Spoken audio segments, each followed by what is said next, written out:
An organization called Let Families Decide, based in California, is rallying parents and coaches to allow families to be included in the decision for high school sports to return. I caught up with the organization's founder, Marlon Gardinera, to discuss their efforts. Take a look. For viewers who are unfamiliar, can you give us some background information about the Let Families Decide organization? It's pretty straightforward. Out here in San Diego, our school district asked us if we thought it would be a good idea for our students to head back to school and be on campus.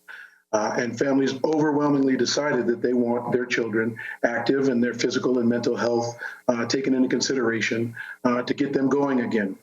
Well, sports is still a different beast, and there are decisions that have to be made by CIF, the California regulating body for high schools. And one of those decisions is coming up on July 20th. So we formed Let Families Decide to make sure that the administrators, who we know have our children's best interests in mind, but we wanted to make sure they knew where parents stood. Parents are ready to assume the risk and responsibility of allowing our children to head back to sports. So we set up letfamiliesdecide.org to give them that voice. You are a football coach for Scripps Ranch High School in San Diego and the father of 2 high school student athletes. And you say how at Scripps Ranch you use football to teach kids and individuals GPA, like a credit score. Tell us more about that sort of teaching. Listen, there's a lot of people out there who love football for football, and I'm no exception. But because I do have 2 young sons in the program, and because you develop a relationship with the 100 other kids in the program, you quickly realize as a head coach, football is about the life lessons you can teach as much as it is about the game itself. So we do use a GPA, for instance, to explain to them little things like credit scores and how they work and how your credibility based on your effort sort of help you understand your trajectory, where you're at and where you could potentially go. But I think in my 3 years at Scripps Ranch High School, the most important thing we've been able to accomplish with the team is our school first policy, where we've taken the team GPA from 2.97 to 3.71. And I think that's just a great example of how the power of football, the kids' desire to be a part of a family and a team as they learn hard work, commitment, dedication, dealing with adversity, and truly the meaning of team. Football is more than just a game. It gives us an opportunity to teach these kids some things that they'll hang on to for the rest of their lives.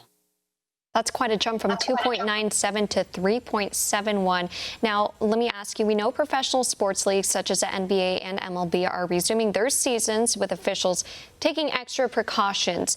But it leads to my next question, which is if high school sports don't resume in the fall, what sort of impact does this have on sports scholarships and scouting?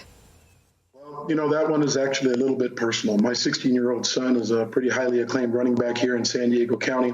Had a heck of a junior season, and there have been some really nice institutions interested in him going to their schools.